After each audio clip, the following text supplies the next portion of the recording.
আপনি কি কখনো খেয়াল করেছেন দোকানে যখন নতুন ঘড়ি কিনতে যান প্রায় সব ঘড়িতেই সময় থাকে 10টা 10? আশ্চর্য তাই না? এই 10টা 10-এ এমন কী রহস্য লুকিয়ে আছে? অনেকে বলেন যিনি ঘড়ি আবিষ্কার করেছিলেন তিনি নাকি মারা যান 10টা 10-এ, আবার কেউ বলেন তিনি এই সময়েই জন্মেছিলেন। আরও এক গল্প আছে, প্রথম ঘড়ি নাকি তৈরি হয়েছিল ঠিক 10টা 10-এ।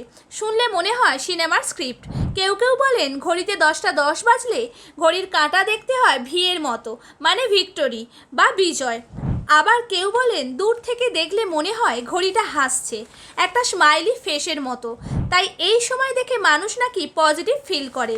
তবে টাইম্যাক্স ব্যান্ড কিন্তু এক সময় ঘড়ির সময় 8টা 20-তে সেট করতো, কিন্তু তাতে ঘড়ির কাঁটা নিচে নেমে যেত আর দেখতে হতো যেন ঘড়ির মুখ ভার করে আছে।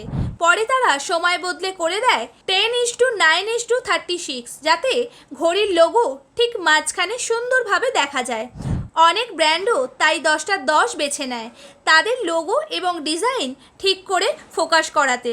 আরেকটি যুক্তি হলো 10টা 10 সময় থাকলে ঘড়ির কাঁটা এমনভাবে থাকে যাতে ঘড়ির সব অংশ পরিষ্কার দেখা যায়, বোতাম লোগো ডিজাইন সব খোলসা হয়ে যায়।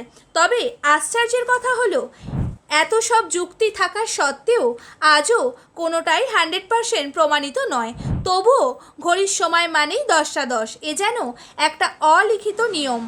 এই ভিডিওটা দেখে যদি আপনার 10টা 10 রহস্য কিছুটা হলেও পরিষ্কার হয় তাহলে একটা লাইক দিয়ে দিন, কমেন্টে লিখুন আপনার প্রিয় ঘড়ির ব্র্যান্ড কোনটা।